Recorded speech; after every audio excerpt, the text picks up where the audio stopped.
আসসালামু আলাইকুম সুপ্রিয় ভাই বোনেরা, আশা করি আপনারা সকলে অনেক ভালো আছেন। তো গত ক্লাসে আমরা ক্যালকুলাস 2 এই সাবজেক্টটার বক্রতা অধ্যায় নিয়ে আলোচনা করছিলাম। তো বক্রতা অধ্যায়ের একটা লেকচার অলরেডি দেওয়া হয়েছে, তো যারা কিনা ওই লেকচারটি দেখেনি আই বাটনে লিঙ্ক দেওয়া আছে, ওইখান থেকে দেখে নেবেন। তো আমরা গত ক্লাসে গত যে লেকচারটা আছে ওই লেকচারের লাস্টের দিকে আমরা দেখতেছিলাম হচ্ছে কার্তেশীয় সমীকরণে ব্যক্ত এবং অব্যক্ত সমীকরণ সম্পর্কে। তো এই ক্লাসে আমি প্রথমে সামান্য একটু ধারণা দিয়ে দিই কার্তেশীয় সমীকরণ, এই ব্যক্ত আর অব্যক্ত সমীকরণ সম্পর্কে। দেখেন, কার্তেশীয় সমীকরণ বলতে আমরা বুঝাই যে কার্তেশীয় স্থানাঙ্ক ব্যবস্থা। কার্তেশীয় স্থানাঙ্ক ব্যবস্থা কেমন? এক্স অক্ষ এবং ওয়াই অক্ষর মাঝখানে যদি আমরা একটা বিন্দু ধরি, সেটা যদি এক্স এবং ওয়াই দ্বারা সেটাকে ইন্ডিকেট করা হয় ওই অবস্থান, তখন আমরা সেটাকে বলবো কার্তেশীয় স্থানাঙ্ক। তো এই কার্তেশীয় স্থানাঙ্ক ব্যবস্থায় যে সকল সমীকরণ আছে সেই সকল সমীকরণকে কার্তেশীয় সমীকরণ বলা হয়। তো কার্তেশীয় সমীকরণ আবার দুই প্রকার, একটা হচ্ছে ব্যক্ত এবং অব্যক্ত। তো ব্যক্ত সমীকরণ কোনগুলো? যেমন আমরা বলতে পারি x square plus 2x plus 1।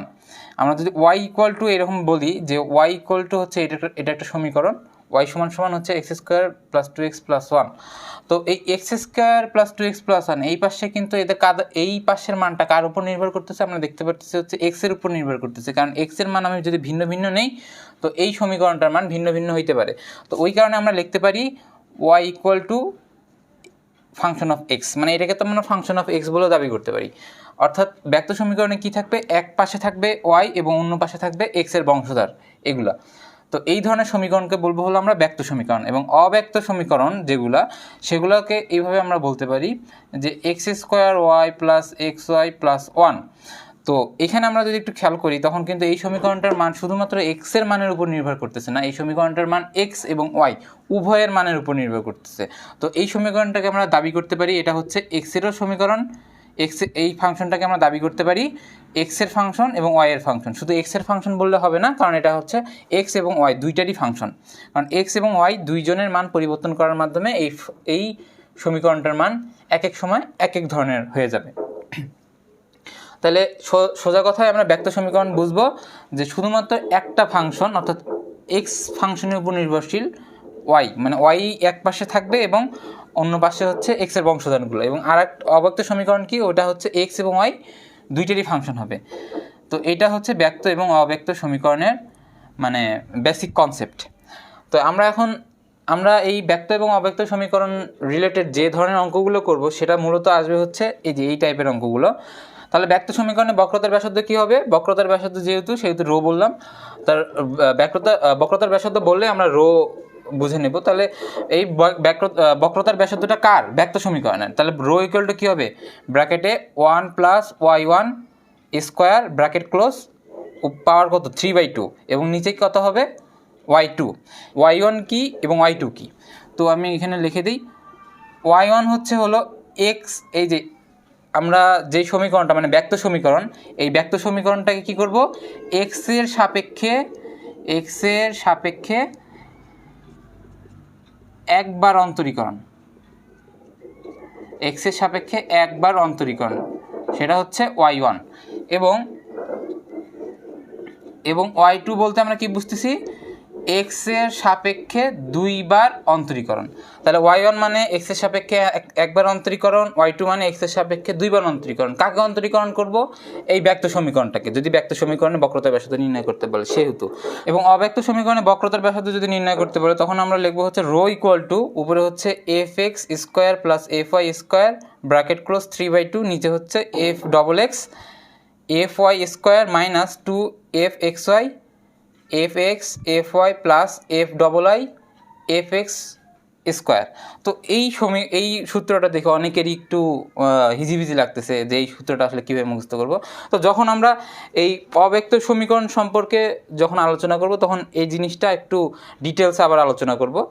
তো আমরা যেহেতু প্রথমেই ব্যক্ত সমীকরণের ম্যাথ নিয়ে আলোচনা করব, তো আমরা সেই কারণে ব্যক্ত সমীকরণের ডিটেলসটা এখানে বলে দিলাম। যখন অব্যক্ত সমীকরণ নিয়ে আলোচনা করব তখন এই সূত্রটার ডিটেলস আলোচনা করা হবে। তো চলুন আমরা এই ব্যক্ত সমীকরণের একটা সমস্যা দেখে আসি। তো আপনি এটা দেখেন, এখানে বলা হয়েছে যে y equal to loan cos x রেখার যে কোনো বিন্দুতে বক্রতার ব্যাসার্ধ নির্ণয় করো। যে কোনো বিন্দুতে বক্রতার ব্যাসার্ধ আমাকে নির্ণয় করতে বলছে। তো এইখানে যদি আমরা তাকাই, এই সমীকরণের দিকে যদি একটু খেয়াল করি, তখন আমরা দেখতে পারতেছি যে সমান সমানে এক পাশে ওয়াই, শুধুমাত্র একটা ওয়াই আছে, এবং অন্য পাশে কি আছে, এক্স সম্পর্কিত একটা ফাংশন আছে। কারণ এই এক্সের মান যদি আমি পরিবর্তন করি, তখন এই টোটালটার মান পরিবর্তিত হবে এক্সের বিভিন্ন মানের জন্য। অতএব তাহলে সমীকরণটা এমন হয়ে যেতেছে এফ ইকুয়াল টু এই যে ফাংশন অফ এক্স, মানে এক্সের বংশধর থাকবে আর এক পাশে হচ্ছে ওয়াই। তাহলে আমরা সহজেই বুঝতে পারলাম এটা একটা ব্যক্ত সমীকরণ। তো এই সমীকরণ মানে এই রেখার যে কোনো বিন্দুতে বক্রতার ব্যাসার্ধ নির্ণয় করতে বলছে, অর্থাৎ ব্যক্ত সমীকরণে আমার কি বলছে, বক্রতার ব্যাসার্ধ নির্ণয় করতে বলছে। তাহলে ব্যক্ত সমীকরণে বক্রতার ব্যাসার্ধের সূত্রটা আমরা কি জানি, একটু আমরা যদি সামারাইজ, আমরা একটু যদি দেখি সেই জিনিসটা, 1 + y1 স্কোয়ার, উপরে 3/2, নিচে হচ্ছে কি y2।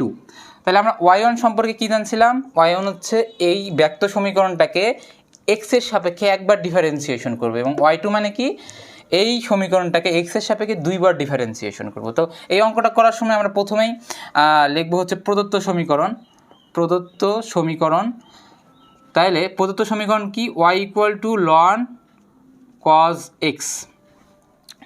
এখন এই সমীকরণটাকে আমরা যদি একবার ডিফারেন্সিয়েশন করি, তখন কি হবে, আমরা এখানে লিখে দিতে পারি এক্সের সাপেক্ষে অন্তরীকরণ করে, তাহলে এক্সের সাপেক্ষে অন্তরীকরণ করলে কি হচ্ছে, y1, এটাকে যদি অন্তরীকরণ করি তখন কি হবে, আমরা লন এই জিনিসটাকে আমরা এক্স মনে করে নিই। তাহলে আমরা ডিফারেন্সিয়েশনের সূত্র জানি কি, লন এক্স সমান কি 1/x। তাহলে কি হবে, এই সূত্র যদি প্রয়োগ করি 1/x, এক্স কারকে ধরছি, এইটাকে ধরছি, তাইলে এক্সের সাপেক্ষে যেহেতু ডিফারেন্সিয়েশন করছে সেই কারণে এক্স ধরা হয়েছে, ওয়াইয়ের সাপেক্ষে ডিফারেন্সিয়েশন করলে তাহলে ওয়াই ধরতাম। আর যাক, ওই দিকে না যাই, তাহলে এটাকে কী ধরলাম আমরা, ডিফারেন্সিয়েশন এক্সের সাপেক্ষে যেহেতু করতেছি এই জন্য এটাকে এক্স ধরছি। তাহলে এই সূত্র দিলে 1/x, এই যে cos x, যাকে আমরা এক্স ধরছি সে কি আসলে এক্স ছিল, এটা কি আসলে এক্স, এটা তো এক্স না, এটা হচ্ছে cos x। তাহলে এটাকে আবার আমরা ডিফারেন্সিয়েশন করব, তাহলে cos x এর ডিফারেন্সিয়েশন কি হয়, -sin x। তাহলে এটার ডিফারেন্সিয়েশন কি হচ্ছে, এটাকে করলে -sin x। এখন আমার এটাকে যদি একটু গুছিয়ে লিখি তাহলে কি হচ্ছে, আমরা একটু দেখি, মাইনাস উপরে sin x আর নিচে কি হলো cos x। তাহলে sin x by cos x সমান আমরা কি জানি, আমরা জানি হচ্ছে 10x। তাহলে কি হচ্ছে -10x। তাহলে y1 সমান আমরা কি পাইলাম, 10x। তাহলে আমি এগুলো সবগুলো মুছে দিয়ে এখানে কি লিখলাম, আপনারা কিন্তু সবগুলো লিখবেন, আমার জায়গা স্বল্পতার জন্য আমি এই কাজটা করতেছি। তাহলে y1 সমান আমি কি পেলাম, -10x। এখন যেটাকে আমি পাইছি, যেই ডিফারেন্স একবার করছি, এটাকে যদি আর একবার করি, যেটাকে পাইলাম আমি ডিফারেন্সিয়েশন করি একবার, সেটাকে যদি আরও একবার ডিফারেন্সিয়েশন করি, তাহলে তো আমার দুইবার ডিফারেন্সিয়েশন হয়ে যাচ্ছে। তাহলে এইটাকে আমি আবার ডিফারেন্সিয়েশন করি, কেন করব, কারণ y2 মানে আমরা কি জানি, ব্যক্ত সমীকরণ যেটা আছে সেটাকে দুইবার ডিফারেন্সিয়েশন করব। একবার তো করছি, ওই যেটাকে করছি সেটাকে আবার করলে দুইবার হয়ে যেতেছে। তাহলে লিখবো হচ্ছে এক্সের সাপেক্ষে পুনরায় অন্তরীকরণ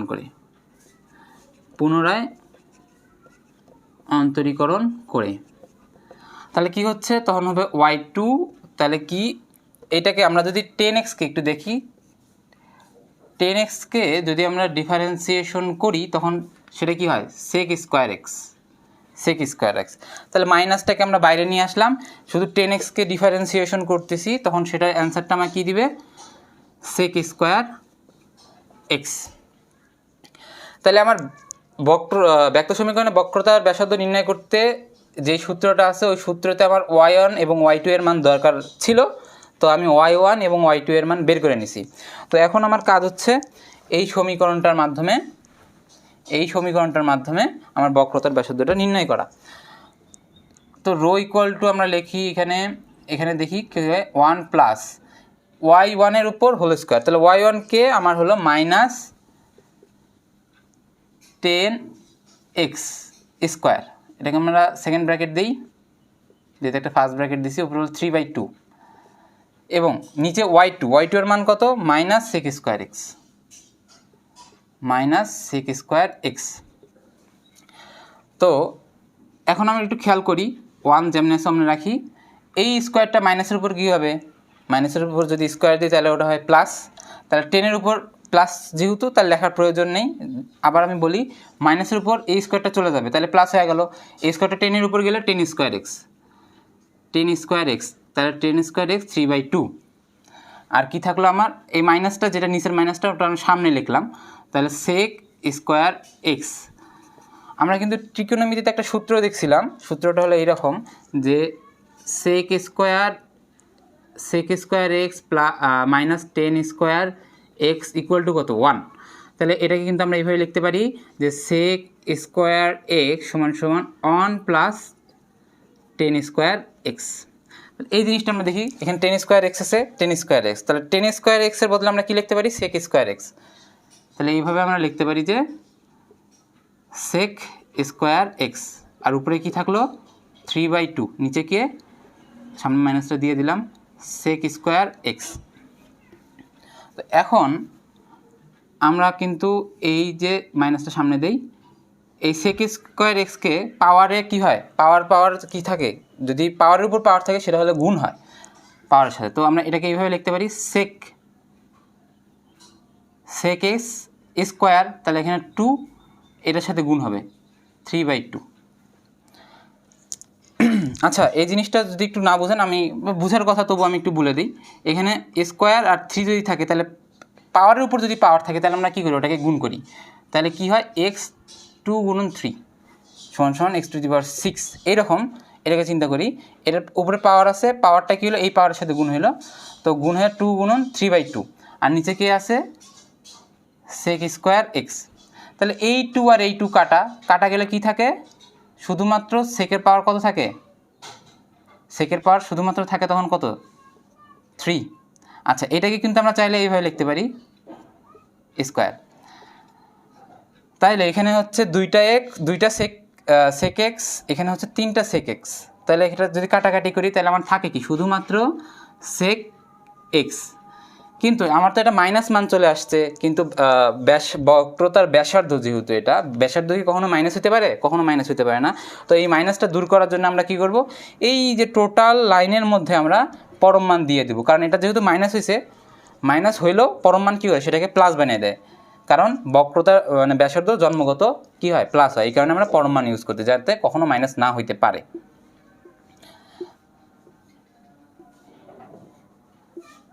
তো মাইনাসটা তখন চলে গেল, কি হইলো আমার অ্যান্সারটা সেক এক্স। তো এইটা হচ্ছে আমার এই রেখার যে কোনো বিন্দুতে বক্রতার ব্যাসার্ধ। এখন আমাদের পরীক্ষা কিন্তু যে কোনো বিন্দু না দিয়ে একটা নির্দিষ্ট বিন্দু দিতে পারে। তো নির্দিষ্ট বিন্দু দেওয়ার সময় আমরা কিন্তু অঙ্কটা ওয়েটা একটু ভিন্ন হইতে পারে, মানে ভিন্ন হবে। আপনারা দেখবেন যখন আমরা নির্দিষ্ট একটা বিন্দুর কথা আলোচনা করব, যে ব্যক্ত সমীকরণের নির্দিষ্ট বিন্দুতে বক্রতার ব্যাসার্ধ কত হয়, সেই টাইপের অঙ্কগুলো তখন দেখতে পারবেন আপনারা কী হয় নির্দিষ্ট বিন্দু থাকলে। আর যে কোনো বিন্দু যদি থাকে তাহলে আমরা এইভাবেই অঙ্কগুলো করব। তো আমরা আরও একটা অঙ্ক করতেছি বক্রতার ব্যাসার্ধ নিয়ে, ব্যক্ত সমীকরণের। তো সেখানে আমরা একটা নির্দিষ্ট বিন্দুর সাপেক্ষে সেই অঙ্কটা করার চেষ্টা করব। তো চলুন আমরা এর পরের একটা সমস্যা দেখে আসি। এখন আমরা আরও একটা সমস্যা নিয়েছি এই ব্যক্ত সমীকরণ সম্পর্কে। তো এর আগে সমস্যাটা দেখলাম আমরা যে কোনো বিন্দুতে বক্রতার ব্যাসার্ধ নির্ণয় করে। এখন যদি আমাকে একটা ফিক্সড একটা বিন্দু দিয়ে দেয়, তখন আমরা কীভাবে অঙ্কটা করব সেটা আমরা দেখব। তো আমি আগে অনেক কিছু কথা লিখে নিছি যাতে করে সময়টা না নষ্ট হয়। তো এখানে আপনি একটু খেয়াল করেন, বলছে হচ্ছে y = 10x, বক্ররেখার x = π/4 বিন্দুতে বক্রতার ব্যাসার্ধ নির্ণয় করো। এটুকু হলো প্রশ্ন। তাহলে এখানে আমরা দেখতে পারতেছি এক পাশে শুধুমাত্র y আছে এবং অন্য পাশে হচ্ছে x রিলেটেড একটা ফাংশন। তাহলে এইরকম আমরা সমীকরণ থেকে সহজেই বুঝতে পারলাম ওটা একটা ব্যক্ত সমীকরণ। তো এই ব্যক্ত সমীকরণে x = π/4 বিন্দুতে বক্রতার ব্যাসার্ধ আমরা নির্ণয় করব। তো বক্রতার ব্যাসার্ধ নির্ণয় করার ব্যক্ত সমীকরণের ক্ষেত্রে বক্রতার ব্যাসার্ধ নির্ণয় করার সূত্র হলো এইটা। তো এই সূত্র দেখে আমরা বুঝতে পারলাম y1 এবং y2 এর মান আমাকে জানতে হবে। তো আগের মতনই, যেহেতু আগের মতনই অঙ্কটা করছি আমরা, সেই কারণে অনেক কিছু লিখে নিচ্ছি আগে। দেখেন, প্রদত্ত সমীকরণ প্রথমে আমরা লিখব। প্রদত্ত সমীকরণ লেখার পর এই সমীকরণটা লিখলাম। তো এই সমীকরণকে প্রথমে x এর সাপেক্ষে একবার ডিফারেন্সিয়েশন করব যাতে করে আমরা y1 পাই। তাহলে 10x কে ডিফারেন্সিয়েশন করলে sec স্কোয়ার x পাই। তো এইটাকে আবার পুনরায় আমরা যদি অন্তরীকরণ বা ডিফারেন্সিয়েশন যেটাই বলি না কেন সেটা যদি করি, সেক্ষেত্রে আমরা y2 পাইলাম। তখন আমরা যে কোনো বিন্দুর ক্ষেত্রে আমরা এই বাড়তি কাজটুকু করি নাই, কিন্তু এখানে আমাকে এই বাড়তি কাজটুকু করতে হবে। সেটা কি, যদি আমাকে যে কোনো বিন্দু বলে তাহলে এই পর্যন্ত করে আমি স্টপ, তারপরে আমি বক্রতার ব্যাসার্ধের দিকে চলে যাচ্ছি y1 এবং y2 এর মান নিয়ে। যখনই আমাকে নির্দিষ্ট একটা বিন্দুর কথা বললো তখনই y1 এবং y2 এর মান বের করার পরে তারপরে লিখবো ওই বিন্দুটাতে, অর্থাৎ এখানে যেহেতু x = π/4 বলছে, তাহলে আমরা বলবো যে x = π/4 বিন্দুতে y1 = তাহলে কত হচ্ছে, তাহলে sec স্কোয়ার, এখন x এর মান কত, x এর মান হলো π/4, তাহলে এটাকে আমরা এইভাবে লিখতে পারি না, sec π/4 তার উপর হোল স্কোয়ার, আর sec π/4 মানে কত ডিগ্রি, 45 ডিগ্রি, তাহলে sec 45 ডিগ্রির মান কত, √2, তাহলে এইভাবে লেখা যায় যে √2 হোল স্কোয়ার, তার মানে স্কোয়ার রুট কাটা গেলে থাকে হলো 2। এবং y2 এর মান কত, তাহলে আমরা ওইভাবে লিখি 2 sec স্কোয়ার x 10x, তাহলে 2টা আমি আগের জায়গায় রাখলাম, sec স্কোয়ার x সমান একটু আগে পাইলাম আমি হলো 2 এবং 10, সরি এখানে π/4 হবে, π/4, x এর মান যেহেতু π/4 তাহলে আমরা মানটা বসাই দেবো এখানে π/4, তাহলে 10 π/4 এর মান কত, অর্থাৎ 10 45 ডিগ্রি, ওটা হচ্ছে 1, তাহলে আমরা পাওয়া যাইতেছি হচ্ছে y2 এর মান হচ্ছে 4।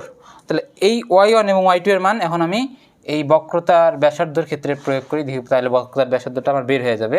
তাহলে 1 প্লাস y1 এর মান কত, 2, তা 2 রে স্কোয়ার করলে কত হয়, 4, 3/2, এন্ড y2 এর মান কত, y2 এর মান হচ্ছে 4। তারপরে এখানে কত হয়, এই 1 আর 4 যোগ করলে হয় হচ্ছে 5, 5-এর উপর কী হলো √3/2, আর নিচে হচ্ছে কত, 4।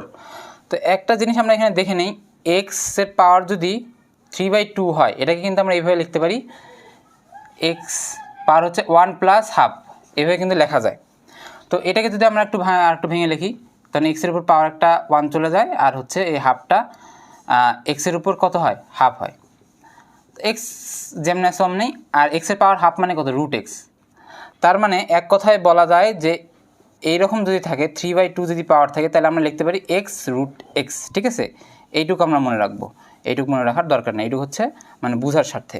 তাহলে x এর পাওয়ার যদি 3/2 হয় তখন আমরা লিখতে পারি x √x, ঠিক তেমনই 5 এর পাওয়ার কত আছে, 3/2, তাহলে এটাকে আমরা কত লিখতে পারি, এটাকে আমরা লিখতে পারবো কত, 5√5, আর নিচে কত হচ্ছে 4।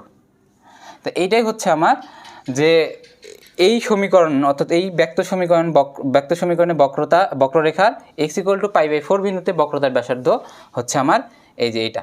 এখন আমরা দেখব হচ্ছে অব্যক্ত সমীকরণের বক্রতার ব্যাসার্ধগুলো কিভাবে হয়, মানে কিভাবে আমরা নির্ণয় করব। তো অব্যক্ত সমীকরণের বক্রতার ব্যাসার্ধ নির্ণয় সূত্র কিন্তু আমরা একটু আগে দেখছি, তবু আমি এখানে লিখছি, দেখেন যাতে আপনাদের একটু বুঝতে সুবিধা হয়। এখানে আমার যে সূত্রটা, এটা কিন্তু একটু বড় সূত্র, অনেকের কাছে একটু হিজিবিজি লাগতে পারে। তো এটা আসলে আমরা কীভাবে লিখব, প্রথমে কি দিব, ফাংশন অফ x আর প্লাস ফাংশন অফ y দিলাম, কিন্তু এদের মাথার উপর কী হবে, একটা করে স্কোয়ার, আর এদের পাওয়ার কত, ওই যে আগেরটার মতন ব্যক্ত সমীকরণে যেমন মাথার উপর পাওয়ার কত ছিল 3/2, ওই রকম 3/2ই হবে। তারপরে এখানে যেহেতু x স্কোয়ার আছে, তার মানে আমি এখানে দুইটা x এর সাপেক্ষে f লিখলাম, এখন কি মিসিং আছে, y মিসিং আছে, সেই কারণে কি লিখলাম, একটা y লিখলাম। এই রকম করে ঠিক সেম এইভাবে আমরা কল্পনা করি, যেহেতু এই পাশে y আছে, তাহলে এখানেও কি লিখলাম আমরা, ওইটার মতন করে দুইটা y লিখবো, এবং কি মিসিং আছে, একটা মানে x মিসিং আছে, তার মানে একটা x যেটা মিসিং থাকে সেটা আমরা একটা লিখবো, তাহলে লিখলাম। কিন্তু এইখানে যেটা স্কোয়ার ছিল, এখানে তার বিপরীতটাতে স্কোয়ার হবে, এখানে যেহেতু x এর উপর স্কোয়ার ছিল, এখানে y এর উপর তাহলে স্কোয়ার হবে, এখানে যেহেতু y এর উপর স্কোয়ার ছিল, এখানে কি হবে, x এর উপর স্কোয়ার হবে। আমরা এইভাবে চিন্তা করি, তাহলে এর মাইনাস, এখানে মাঝখানে কী হবে, মাঝখানে মাইনাস, তাহলে 2 দিলাম, 2 দেওয়ার পরে এখানে আমরা কি করব, এখানে চিন্তা করি এইভাবে যে এখানে ফাংশন অফ x আছে, মানে f(x) f(i) আছে, তাহলে এখানে আমরা যদি জোড়া মিলাইতে চাই তাহলে কি হয়, f(x) আর y দিলে তখন জিনিসটা একটু সামঞ্জস্যতা আসে। তারপর সিঙ্গেলভাবে লিখব f(x) f(y). আপনারা হয়তো আমার কথা ভালো করে বুঝেন নাই, আবার একটু দেখেন, সেটা কি, সেটা হলো আমরা প্রথমে কি লিখলাম, f(x) লিখলাম, f(y) লিখলাম, তার উপর স্কোয়ার দিলাম, দেওয়ার পরে এই যে ব্যক্ত সমীকরণে আমরা কী করছিলাম, মাথার উপরে কী দিয়েছিলাম, পাওয়ার 3/2 দিয়েছিলাম না, এইটারও মাথার উপর কী হবে, সবগুলোর মানে উপরেরটা মাথার উপর পাওয়ার 3/2 দিলাম। তাহলে এখানে কি আছে, এফ এক্স আছে, এখানে এফ ওয়াই আছে, যে দুইটা যেহেতু দুই পাশে লিখলাম কিন্তু ডাবলভাবে লিখলাম, N double x N double I. Double x লেখার পর এখান থেকে কী মিসিং আছে, ওয়াই মিসিং আছে, এখানেও কি মিসিং আসলো, এক্স মিসিং আসছিল, স্কোয়ারটা দিলাম না দিই এখন। আচ্ছা, এখন তাকানোর পরে এখানে আমরা দেখতেছি হলো এক্সের উপর স্কোয়ার, এখানে যেটার উপর স্কোয়ার হবে এখানে তার নিচেরটা তার বিপরীতটার উপর স্কোয়ার হবে, এখানে তাহলে ওয়াইয়ের উপর স্কোয়ার, এখানেও ঠিক একইভাবে ওয়াইয়ের উপর ছিল, এখানে আমরা এক্সের উপর দিয়ে দিলাম, মাইনাস দিলাম মাঝখানে, এখানে কি লিখলাম 2 ফাংশন অফ মানে এক্স ওয়াই লিখলাম, তারপর সিঙ্গেলভাবে লিখলাম function of x function of y. এখন কথা হচ্ছে এই যে আমরা function of x function of double x function of y function of double y function of x y, এটা দ্বারা আমরা কী বুঝতেছি, function of x function of y function of, আচ্ছা এইভাবে না লিখি, একটু সুন্দর করে লিখি, মানে সাজিয়ে লিখি, function of x function of double x function of y function of double y function of x আর ওয়াই। এইগুলো দ্বারা আসলে কী মিন করে, আমরা ব্যক্ত সমীকরণে কিন্তু দেখছিলাম y1 y2 নামে দুইটা জিনিস, যেটা কিনা আমরা ব্যক্ত সমীকরণকে একবার দুইবার ডিফারেন্সিয়েশন করে আমরা এগুলো পেয়ে গেছিলাম। তো এইটাও ঠিক একইভাবে ফাংশন অফ এক্স, একটা এক্স, তার মানে আমি এই মানে অব্যক্ত সমীকরণটাকে একবার ডিফারেন্সিয়েশন করব, কার সাপেক্ষে, এক্সের সাপেক্ষে। তাহলে এক্সের সাপেক্ষে একবার অন্তরীকরণ, আমি সংক্ষিপ্ত লিখতেছি আপনারা বুঝে নিন, অন্তরীকরণ। ফাংশন অফ এক্স মানে এক্সের সাপেক্ষে একবার অন্তরীকরণ, ফাংশন অফ ডবল এক্স মানে এক্স এর সাপেক্ষে দুইবার অন্তরীকরণ। তাহলে ফাংশন অফ ওয়াই মানে কী হবে, এই অব্যক্ত সমীকরণটাই কী করবো আমরা, ওয়াই এর সাপেক্ষে একবার অন্তরীকরণ। দেখেন এখানে এক্স আসলে এই জন্য এক্সের সাপেক্ষে অন্তরীকরণ করছে, এখানে ওয়াই আছে এই কারণে ওয়াইয়ের সাপেক্ষে অন্তরীকরণ করতেছে, যেহেতু একটা ওয়াই ওই কারণে একবার ওয়াইয়ের সাপেক্ষে অন্তরীকরণ করতেছে। এখানে যেহেতু দুইটা ওয়াই, তাহলে ওয়াইয়ের সাপেক্ষে কয়বার অন্তরীকরণ, দুইবার অন্তরীকরণ। এটাকে কী করবো, ফাংশন অফ এক্স ওয়াই মানে তাইলে কি, যেহেতু প্রথমে এক্স আছে একটা এক্স, তাহলে আমরা বলবো হচ্ছে প্রথমে হচ্ছে এক্সের সাপেক্ষে অন্তরীকরণ, তারপরে একটা ওয়াই আছে, তারপরে এবং পরে আমরা কি করব, প্রথমে এক্সের সাপেক্ষে অন্তরীকরণ করলাম, তারপরে ওই এক্সের সাপেক্ষে যেটাকে অন্তরীকরণ করছে, যে রেজাল্টটা বাড়াইছে সেটাকে আবার কী করতেছি আমরা, ওয়াইয়ের সাপেক্ষে অন্তরীকরণ করতেছি, পরে ওয়াইয়ের সাপেক্ষে অন্তরীকরণ। তো তখন এখন আপনারা দেখেন অব্যক্ত সমীকরণে বক্রতার ব্যাসার্ধ নির্ণয় করার সূত্র হলো এইটা, এখান থেকে এগুলো মিন হচ্ছে এই সংকেতগুলোর মানে হচ্ছে যে ফাংশন অফ যদি একটা এক্স থাকে তাহলে বলবো এক্সের সাপেক্ষে ওই অব্যক্ত সমীকরণটাকেই, সবগুলো কিন্তু অব্যক্ত সমীকরণকে আমরা অন্তরীকরণ করবো এগুলো সাপেক্ষে। তো অব্যক্ত সমীকরণটাকে কী করবো, এক্সের সাপেক্ষে একবার অন্তরীকরণ, ডাবল এক্স মানে এক্সের সাপেক্ষে দুইবার অন্তরীকরণ, একটা ওয়াই মানে হচ্ছে ফাংশন অফ ওয়াই মানে হচ্ছে ওয়াইয়ের সাপেক্ষে একবার অন্তরীকরণ, ডাবল ওয়াই মানে ওয়াইয়ের সাপেক্ষে দুইবার অন্তরীকরণ, ফাংশন অফ এক্স ওয়াই মানে অব্যক্ত সমীকরণটাকে আমরা কী করবো, এক্সের সাপেক্ষে প্রথমবার অন্তরীকরণ করব, পরে আবার যা ওয়াইয়ের সাপেক্ষে আবার অন্তরীকরণ করব। এই কারণে প্রথমে এক্স তারপরে y, function of x y. আশা করি আপনারা এইগুলোর মিনিং বুঝতে পারছেন। তো এখন আমরা অব্যক্ত সমীকরণ সম্পর্কে একটা গাণিতিক সমস্যা দেখে আসি, খেয়াল করেন ভালো করে। দেখেন এই একটা সমীকরণ দেওয়া আছে, এই সমীকরণে বক্ররেখার 1/4, 1/4 বিন্দুতে বক্রতার ব্যাসার্ধ নির্ণয় করো। তো আমাকে প্রথমে আগে আইডেন্টিফাই করতে হবে যে সমীকরণটা আসলে কিসের সমীকরণ। তো এই সমীকরণে আমরা দেখতে পারতেছি কি, যে এটা একটা এক্সেরও ফাংশন, এটা একটা ওয়াইয়েরও ফাংশন, কিন্তু আমরা অব্যক্ত সমীকরণের ক্ষেত্রে আপনাদের কি মনে আছে, একটু খেয়াল করেন যে অব্যক্ত সমীকরণ এর ফিগারটা কেমন, এটার ফিগারটা হচ্ছে এফ এক্স কমা ওয়াই হচ্ছে 0, মানে এক পাশে 0 থাকবে আর এক পাশে অন্যগুলো থাকবে। তাহলে এখানে কি এক পাশে এই 0 আছে, নাই, দুই পাশে সংখ্যা আছে, তার মানে এটাকে আমরা একটু মডিফাই করতে হবে। তাহলে আমরা লিখব যে প্রদত্ত সমীকরণ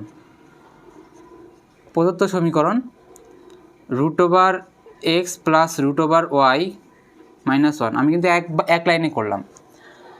এখন দেখেন এটাকে আমি দাবি করতে পারি এইরকম করে, কারণ এই পাশে কি হচ্ছে, ফাংশন অফ, এটা কার ফাংশন, এক্সেরও ফাংশন, এটা ওয়াইয়েরও ফাংশন।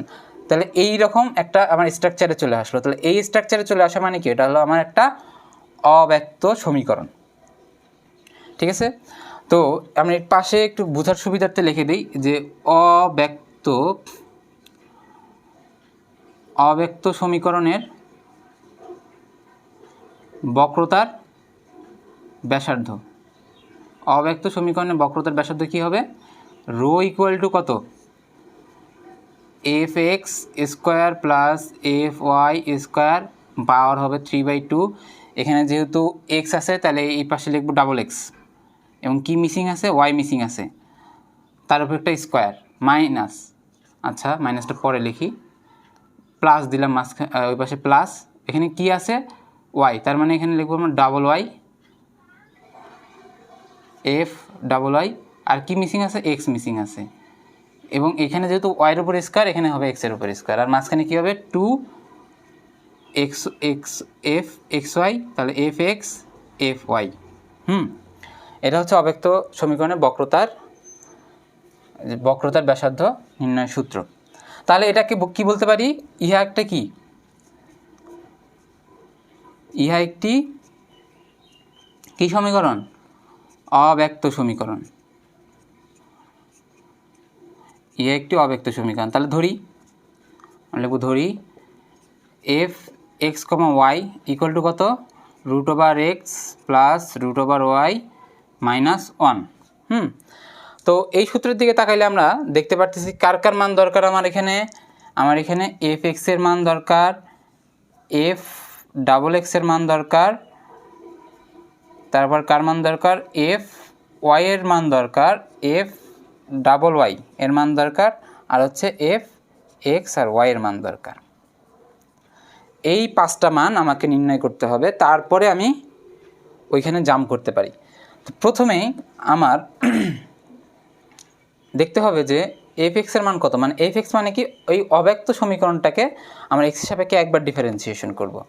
তো এটাকে যদি আমি একবার ডিফারেন্সিয়েশন করি, দেখি এখানে তাকাই, তাহলে এক্স, আচ্ছা এখানে একটা কথা বলে নেই, এক্স যেখানে আছে আমরা তার সাপেক্ষে অন্তরীকরণ করব, কিন্তু যদি এক্স বাদে অন্য কিছু থাকে তাহলে ধ্রুবক, ওটা এক্সের সাপেক্ষে কী হয়?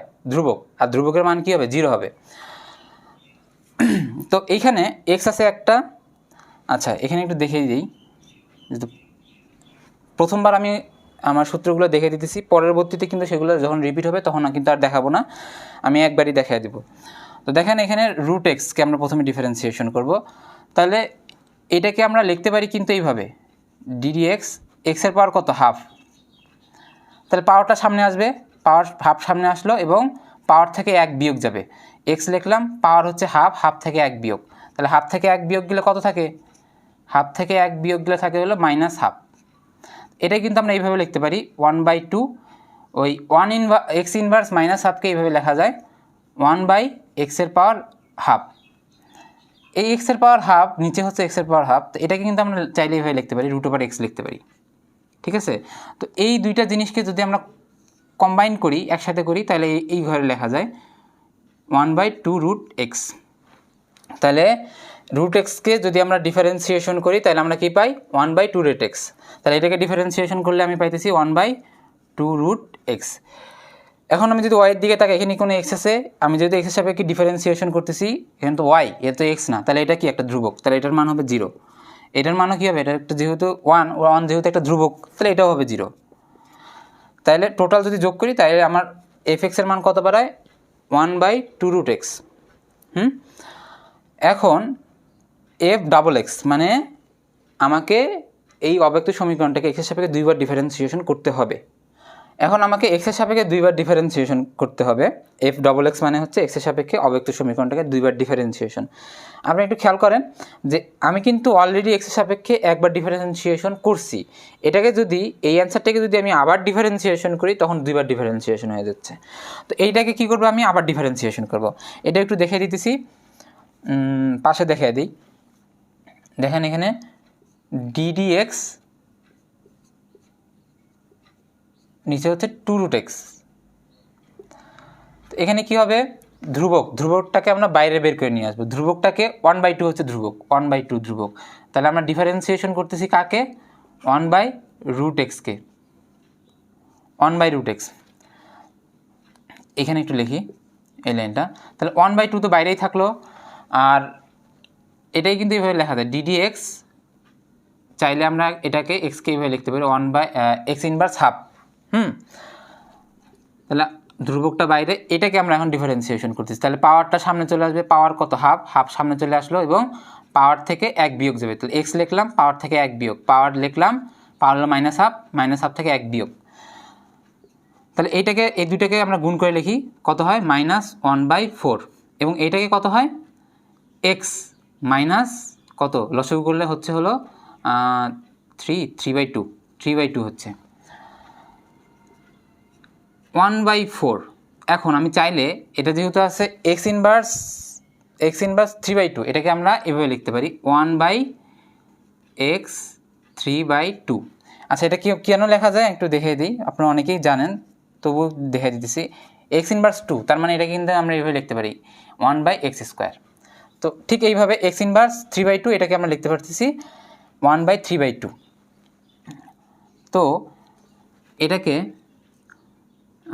-1/4, আচ্ছা এক্স 3/2, আমি কিন্তু কিছুক্ষণ আগে একটা অঙ্কে দেখাইছিলাম এক্সের পাওয়ার যদি 3/2 হয় তখন আমরা লিখতে পারি x √x। তাহলে এটাকেও কী লেখা যায়, এটাকেও লেখা যায় হচ্ছে x √x। তাহলে আমি আলটিমেটলি আমার অ্যান্সারটা কী বাড়াইলো 1/4 x √x। ঠিক আছে, তাহলে আমি কি পাইলাম যে 1/2√x-কে যদি আমি আবার ডিফারেন্সিয়েশন করি তখন পাই হলো আমরা পাই -1/4 x √x। এখন কিন্তু আমরা একটু চালাকি করতে হবে, না করলে এই জিনিসটা হবে না, তাড়াতাড়ি হবে না আমার অঙ্কটা, নাহলে অনেক বিশাল বড় হয়ে যাচ্ছে অঙ্কটা। একটা অঙ্ক করতে গেলে দেখা যাচ্ছে অনেক সময় আমি পার করে ফেললাম। এখানে কিন্তু আমি ওয়ের সাপেক্ষে এখন ডিফারেন্সিয়েশন করব। তো এই সমীকরণটাকে আমি ওয়ের সাপেক্ষে ডিফারেন্সিয়েশন করি। এটা যেহেতু ওয়াই না, তার মানে এটা একটা ধ্রুবক। ওয়ের সাপেক্ষে যেহেতু ডিফারেন্সিয়েশন করতে, সেটা তো ওয়াই না, তার মানে এটা একটা ধ্রুবক। তাহলে ধ্রুবকের মান ডিফারেন্সিয়েশন করলে 0 হয়। এখন √y-কে আমি ডিফারেন্সিয়েশন করব কার সাপেক্ষে, ওয়াইয়ের সাপেক্ষে। তো আমরা ওয়াইয়ের বদলে এখানে এক্সই চিন্তা করি, এখানে ওয়াই যদি আমি ওয়াই দিতাম তাহলে আমার আলটিমেটলি অ্যান্সারটা কী হতো, এক্সের বদলে ওয়াই হয়ে যেত না। তাহলে আমরা ডাইরেক্ট লিখে ফেলবো কত 2√y, ঠিক আছে, আর 1-কে ডিফারেন্সিয়েশন করলে 0। তাহলে আমার সব টোটাল যোগ করলে কত হয় 2√y। কীভাবে আমি করলাম, এখানে আমরা ওয়াই চিন্তা করলাম √y, তাইলে আমার অ্যান্সারটা যেমন এক্সের সাথে যখন করছি তখন যখন এক্স বাড়াইছে তাহলে ওয়াইয়ের সাথে করলে অবশ্যই ওয়াই বাড়াবে। এখন আমরা একটু তাকাই যে f⋅i, তার মানে কি এই অব্যক্ত সমীকরণটাকে ওয়াইয়ের সাপেক্ষে 2বার ডিফারেন্সিয়েশন করতে হবে। আমি কিন্তু অলরেডি ওয়াইয়ের সাপেক্ষে 1বার ডিফারেন্সিয়েশন করছি, এটাকে যদি আমি আবার করি, এই অ্যান্সারটাকে যদি আমি আবার ডিফারেন্সিয়েশন করি তাহলে 2বার ডিফারেন্সিয়েশন হয়ে যেতেছে ওয়াইয়ের সাপেক্ষে। তো দেখেন আমি কিন্তু এইটা একদম সেম আগের মতন, আমি কি করব 1/2y-কে ডিফারেন্সিয়েশন করব। এর আগে কিন্তু আমি কি করছিলাম 1/2√x, এখানে করতেছি আমি 1/2√y, তার মানে এক্সের বদলে শুধুমাত্র ওয়াই। তাহলে এই অ্যান্সারটা করে আমার যেই রেজাল্টটা বাড়াইছে, এই অ্যান্সারটা করেই এইটাকে আমার ডিফারেন্সিয়েশন করে ঠিক একই রেজাল্ট বাড়াবে, কিন্তু ওই এক্সগুলোর বদলে ওয়াই হবে। আপনাদের যদি বিশ্বাস না হয় আপনি একটু করে দেখবেন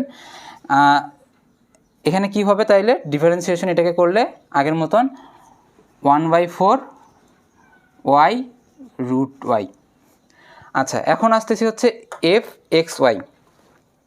তাহলে আমার অব্যক্ত সমীকরণটাকে এক্সের সাপেক্ষে একবার ডিফারেন্সিয়েশন করব, আবার তারপরে ওই অ্যান্সারটাকে আবার ওয়াইয়ের সাপেক্ষে ডিফারেন্সিয়েশন করব। কিন্তু এখানে কিন্তু অলরেডি একবার কিন্তু ডিফারেন্সিয়েশন করা আছে, তো এইটাকে যদি আমি আবার ওয়াইয়ের সাপেক্ষে ডিফারেন্সিয়েশন করি তাহলে কিন্তু xy হয়ে যেতেছে। আপনি কিন্তু, আমি আবারও বলছি, আবার একটু খেয়াল করেন, f(x, y) তার মানে আমার অব্যক্ত সমীকরণটাকে এক্সের সাপেক্ষে একবার ডিফারেন্সিয়েশন করে যে অ্যান্সারটা পাইলাম সেই অ্যান্সারটাকে আবার ওয়াইয়ের সাপেক্ষে ডিফারেন্সিয়েশন করতে হবে। এটার মানে হচ্ছে এটা। তাহলে এক্সের সাপেক্ষে কিন্তু অলরেডি একবার ডিফারেন্সিয়েশন করছি, এটাকে যদি আবার ওয়াইয়ের সাপেক্ষে ডিফারেন্সিয়েশন করি তখন হচ্ছে 0। আচ্ছা, এটাকে তো এখন আমি এক্সের সাপেক্ষে ডিফারেন্সিয়েশন করছি, এখন আমি ওয়াইয়ের সাপেক্ষে ডিফারেন্সিয়েশন করি, তো দেখি এখানে কোনো ওয়াইয়ের গোষ্ঠী আছে, ওয়াইয়ের গোষ্ঠীই নেই। তাহলে এখন কি করবো আমরা, এখানে ওয়াই যেহেতু নাই তার মানে এটা কি একটা ওয়াইয়ের সাপেক্ষে ধ্রুবক, তাহলে ধ্রুবকের মান কী হবে 0 হবে। এগুলা পাইলাম আমার যে কোনো বিন্দুতে।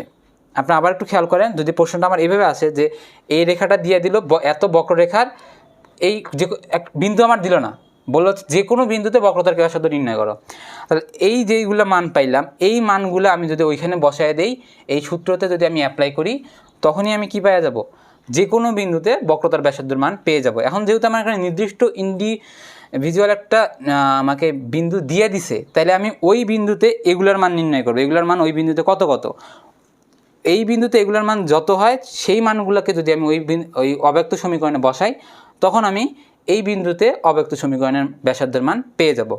তো দেখি, আমি আবার বলি, যদি যে কোনো বিন্দু দিত তাহলে কিন্তু আমি এই মানগুলোই ওইখানে বসাই দিতাম, তাহলেই হয়ে যেত। এখন যেহেতু একটা নির্দিষ্ট বিন্দু দিয়েছে, সেই কারণে ওই নির্দিষ্ট বিন্দুতে এফ এক্সের মান কত হয়, এফ ডবল এক্সের মান কত হয়, এফ ওয়াইয়ের মান কত হয়, এফ ডবল ওয়াইয়ের মান কত হয়, এফ এক্স ওয়াইয়ের মান কত হয়, সেগুলো আমরা বের করে ওই মানগুলো এখানে বসাবো।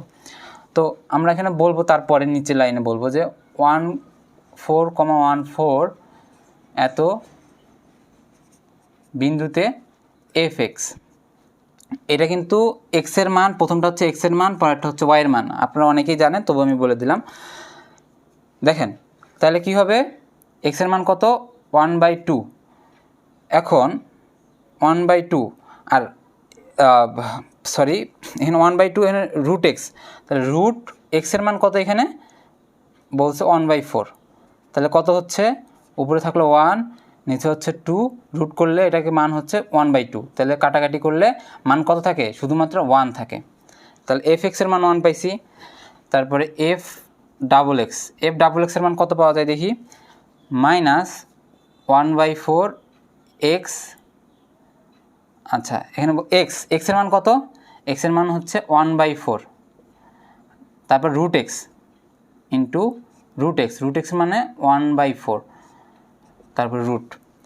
তাহলে এটার মান কত আসে দেখি তো, এটার মান আসে হচ্ছে মাইনাস দিলাম 1, এই 4 কাটা থাকে হচ্ছে 1 ইন্টু এখানে কত, রুট করলে হয় হচ্ছে হাফ। তাই এটাকে আমরা যদি উল্টায় দিই, তাহলে উল্টায় দিলে কী হইতেছে, আমার মান আসতেছে হলো 2। তাহলে আমি টোটাল এফ ডবল এক্স সমান আমি কত পাইতেছি, মানটা হচ্ছে -2। এখানে লিখে দিই, মানটা পাইলাম -2, এবং এফ এক্সের মান কত পাইলাম, এটা মান পাইলাম হচ্ছে 1। ঠিক একইভাবে তো হবে, যেহেতু মানগুলোও এক, ওয়াইয়ের মানও যেহেতু সেম, তাহলে আমি এফ ওয়াইয়ের মানও পাবো হচ্ছে 1, এফ ডাবল ওয়াই ওইটার মান পাবো হলো -2, একই রকম। কারণ যেহেতু আমার ফিগারগুলো সবগুলো যেহেতু একই রকম, এবং আমার এক্স আর ওয়াইয়ের মানও যেহেতু এক, তাইলে আমার একই ধরনের মান পাওয়ার সম্ভাবনা আছে। আর এফ এক্স ওয়াই, এখানে যেহেতু এক্সও নাই ওয়াইও নাই, 0 আছে, তার মানে এর মানটা কত হবে, 0 হবে। তো আমার জায়গা স্বল্পতার কারণে আমি মানগুলো একপাশে লিখে রাখলাম। এখন আমরা লিখবো হচ্ছে, আমরা জানি যে অব্যক্ত সমীকরণের বক্রতার ব্যাসার্ধ, এই কথা লিখে আমরা সূত্রটা লিখবো। এর আগে আমরা কি করলাম, এত বিন্দুতে, এই বিন্দুটাতে এই f x, f double x, f y, f double y, f x ওয়াইয়ের মান যা হয় সেগুলো আমরা বের করে নিছি। তো এখন আমরা কী করবো, এই সমীকরণটাকে এই সমীকরণে কী করবো, এই মানটা বসিয়ে দিব। এখন এফ এক্সের মান কত, 1, তার মানে 1-এর উপর স্কোয়ার, এফ ওয়াইয়ের মান কত, এটাও হলো 1-এর উপর স্কোয়ার, আর উপরে হচ্ছে 3/2। নিচে কত হইতেছে, এটার মান কত, এফ ডবল এক্স যেটা হচ্ছে, ওটার মান হচ্ছে -2। তাহলে -2 এবং এফ ওয়াইয়ের মান হচ্ছে 1, তার মানে 1-এর উপর স্কোয়ার করলে 1ই হয়। তাহলে -2 আর 1 গুণ করলে কত হবে, -2ই হবে, -2ই হবে। তারপর মাইনাস দিলাম, এটার মান হচ্ছে 0, এটার মান যেহেতু 0, এই সবগুলোর সাথে যেহেতু গুণ আকারে আছে, এই যে ফাংশন অফ এক্স ওয়াই, এটার মান যেহেতু 0, এবং এই এফ এক্স ওয়াই যেহেতু সবগুলোর সাথে গুণ আকারে আছে, এই কারণে কী হবে, এই টোটাল রাশিটার মানটা কত করে দিবে, 0 করে দিবে। প্লাস এটার মান কত, এটার মান হচ্ছে 1, মানে এটার মান হচ্ছে -2, এটার মান হচ্ছে 1-এর উপর স্কোয়ার, তার মানে কত হয়, গুণ করলে ওই -2ই হয়। তাহলে আমরা কত লিখবো, -2, এই -0টা কেটে দিই। তো -2 আর -2 একসাথে করলে কত হয়, -4 হয়ে গেল। আশা করি ক্যালকুলেশনটা আমরা বুঝতে পারছেন, আমি কিন্তু এক লাইনে করছি। তো এখানে যোগ করলে কত হয়, 2 এর উপর কত হয়, 3/2, নিচে কত হইতেছে, এই মাইনাসটা আমরা সামনে লিখি, 4, নিচে হচ্ছে হলো 4। আচ্ছা, তো এইটাকে কি করব, মাইনাস, এই যে এক্সের পাওয়ার 3/2, এই যে এক্সের পাওয়ার যদি 3/2 থাকে, আমরা কি লিখতে পারি, এক্স রুট এক্স লিখতে পারি না। তাহলে 2কে আমরা কত লিখব, 2√2 এইভাবে লেখা যায়। এবং এই 4টাকে আমরা চাইলে কিন্তু ভাঙে এইভাবে লিখতে পারি, 2 × 2। আপনি দেখেন এই 2 এবং এই 2 কী হয়, ক্যান্সেল হয়ে যায়। তাহলে থাকে কে, আচ্ছা এই 2 আর এই 2 ক্যান্সেল, তাহলে কি থাকলো, নিচে হচ্ছে, উপরে হচ্ছে √2, নিচে হচ্ছে শুধু 2। এখন -√2, এই 2কে আমরা ভাঙা, যেহেতু 2 √2 আর √2 গুণ করলে কত হয়? তখন √2 আর √2 গুণ করলে হয় হচ্ছে শুধু 2। তাহলে এই 2 এর বদলে আমরা কি লিখতে পারি? দুইটা √2 লিখতে পারি না? তাহলে এই একটা √2 কাটা, উপরে √2 কাটা, তাহলে কে থাকলো? 1/√2, 1/√2 থাকতেছে। তাহলে আমার এই সমীকরণে বক্ররেখার এই সমীকরণে বক্ররেখার এত বিন্দুতে বক্রতার ব্যাসার্ধ কত হলো আমার? এই যে -1/√2। কিন্তু এখানে একটা ঝামেলা হচ্ছে যে ব্যাসার্ধ তো কখনো মাইনাস হইতে পারে না, এটা জন্মগতই পজিটিভ হয়। সেই কারণে আমাকে এই অব্যক্ত সমীকরণের এই লাইন থেকে আমাকে প্রত্যেকটা লাইনে কী করা লাগবে? পরম মান দিতে হবে। কারণ মাইনাস যদি হয়, ওই মাইনাসটা পরম মান কী করতেছে? জোর করে ওকে প্লাস বানিয়ে দিতেছে। আর প্লাস বানানোই দরকার আমাদের, কারণ বক্রতার ব্যাসার্ধ অর্থাৎ ব্যাসার্ধ কখনো মাইনাস হতে পারে না। সেই কারণে আমি কি করলাম? প্রত্যেকটা অঙ্কতে কী করে দেব? পরম মান ইউজ করব, যাতে করে এই মাইনাসটা আর না থাকে।